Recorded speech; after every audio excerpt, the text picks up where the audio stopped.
యాదవ్ ఓడిపోయిన తర్వాత చిల్లర పనులు బంద్ చేస్తలేడు. ముఖ్యమంత్రి రేవంత్ రెడ్డి గారి పైన మాట్లాడిన బొల్ల మల్లయ్య కోదాడ ప్రజలు నిన్ను తరిమి కొట్టే విషయం మర్చిపోకు. బాయి కాడ వసూలు చేసినాం, రోడ్డు మీద వసూలు చేసినాం, ప్రతి ఇంటి వసూలు చేసినాం. వసూలు మల్లయ్య యాదవ్ నీ స్థాయి ఎంత, నీ బతికెంత?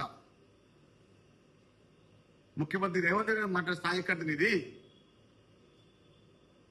మీ నాయకులు కళ్ళకుండా తారక రామారావు తన్ని హరీష్ రావు వాళ్ళు చేసే వెంగిరి ముక్కలకు మాట్లాడే బొల్లే మల్లయ్య యాదవ్ ఖబర్దార్ అని చెప్తున్నాం.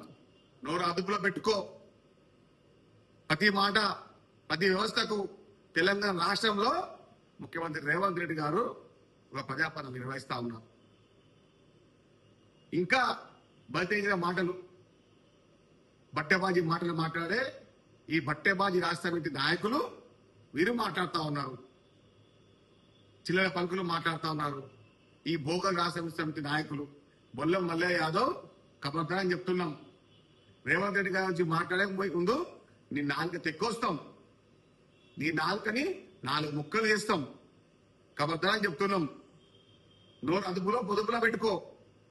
మాట్లాడే ప్రతి మాట చూసి మాట్లాడు. ఎమ్మెల్యే అయినావు, సిగ్గు లేదా? నీకు శరం లేదా? నీకు రాజకీయ నాయకులు ఏమైనా మాట్లాడితే ఈ బొల్లం మల్లయ్య యాదవ్ నీ గత చేతి అంతా తెలుసు, నీ రాజకీయ అంతా తెలుసు. చిన్న మాటలు బంద్ చేయి. ఖబర్దార్ చెప్తున్నాం. ఈసారి మాట్లాడినావు, ఇంకోసారి మాట్లాడితే నీ నాలుక 4 ముక్కలు చేస్తాం. ఖబర్దార్.